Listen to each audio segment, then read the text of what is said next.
Kia ora, my name is Kerryn Palmer. I am a theatre practitioner. I'm a director, a deviser, sometimes actor, a teacher, an academic and a mum.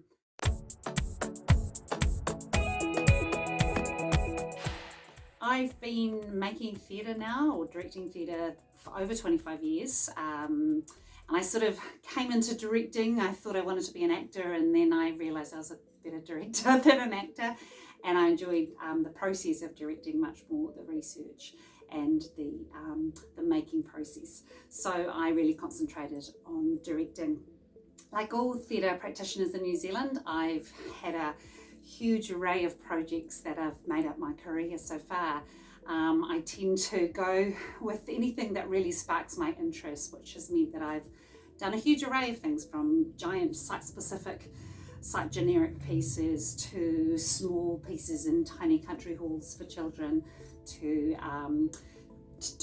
two-handers, and indeed to solo works. I have done a little bit of work at Vic with the 200 level students and helping them to develop their first solos.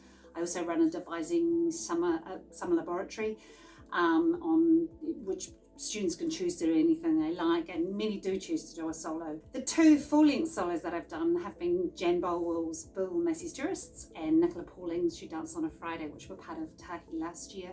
And I always had lots of fun doing Eutha Dean's Tiny Deaths with a huge array of wonderful women for the festival last year.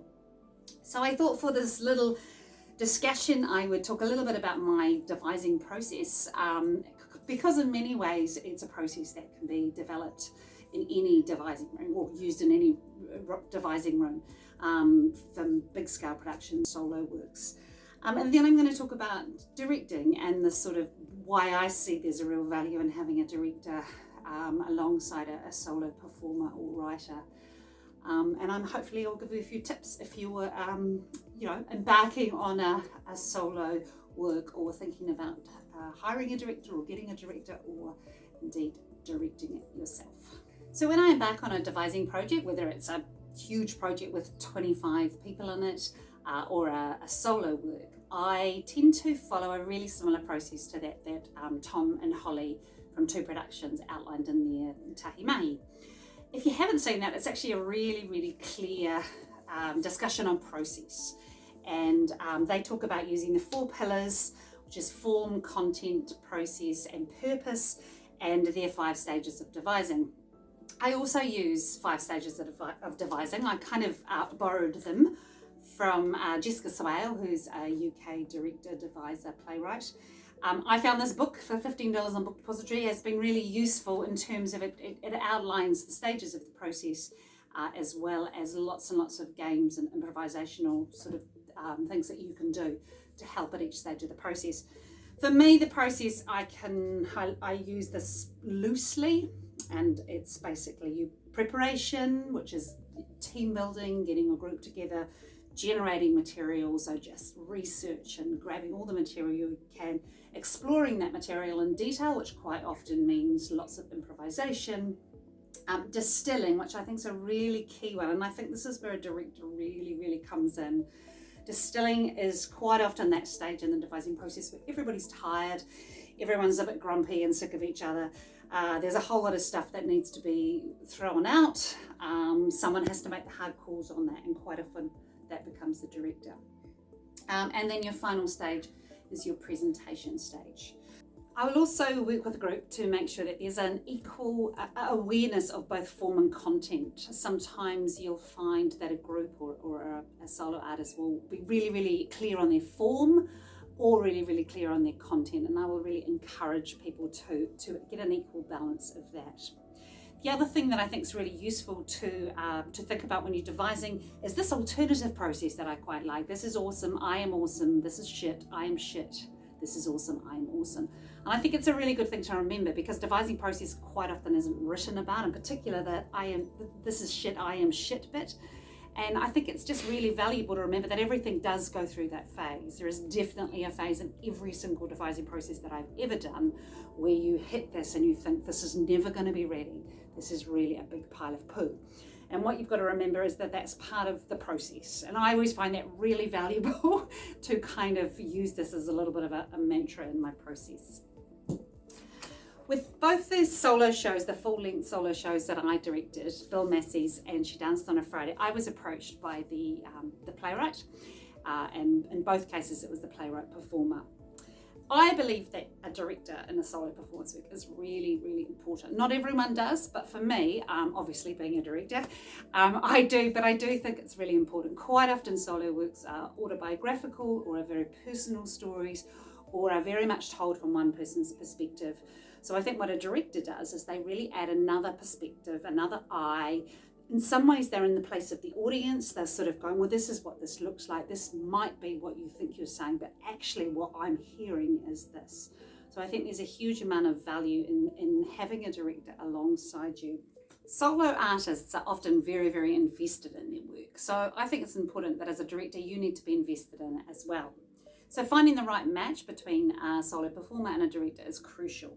So if someone comes to me and pitches an idea and there's not enough of content or form or purpose to their piece that really inspires me, excites me, or makes the hair on the back of my neck stand up, then it's quite possible I will suggest that they find a different director. So it's got to be something that is exciting for me. And in both the cases of Bill Massey's Tourist and She Danced on a Friday, I was automatically interested when Jan sort of started talking about her grandfather and the mateship and what happened in Passchendaele.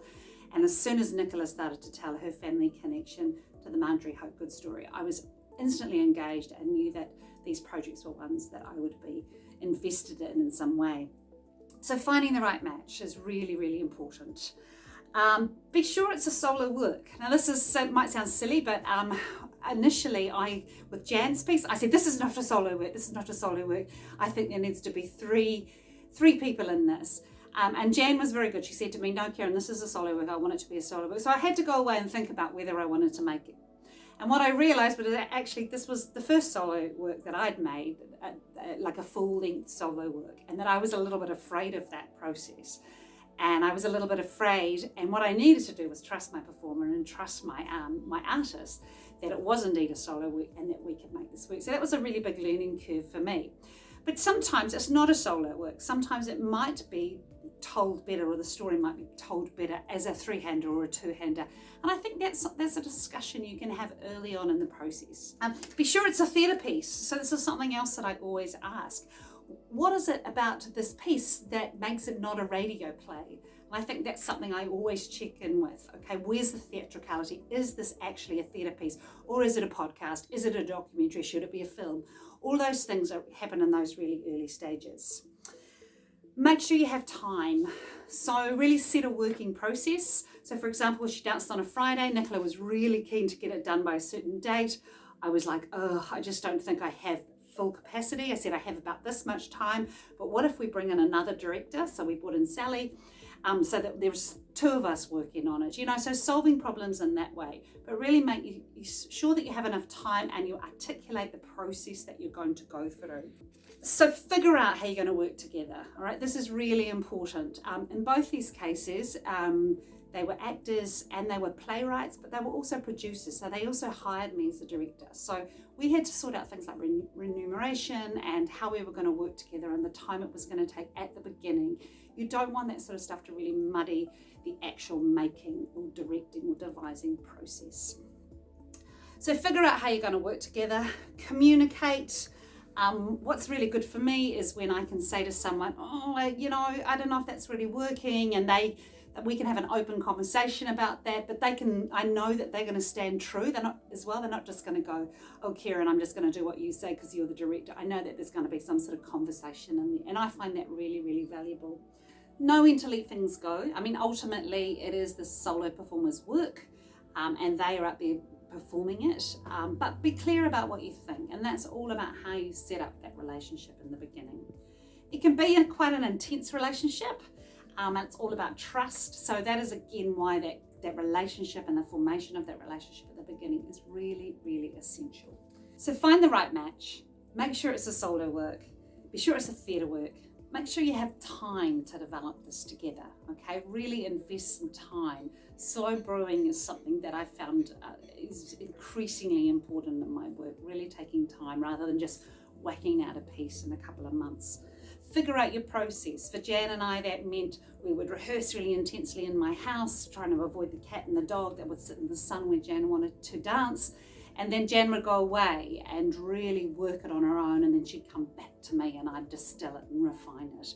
So work out your process and communicate clearly. It's a really valuable and special relationship, the director and solo artist relationship. And you know, the risk of sounding cheesy, enjoy it, have fun.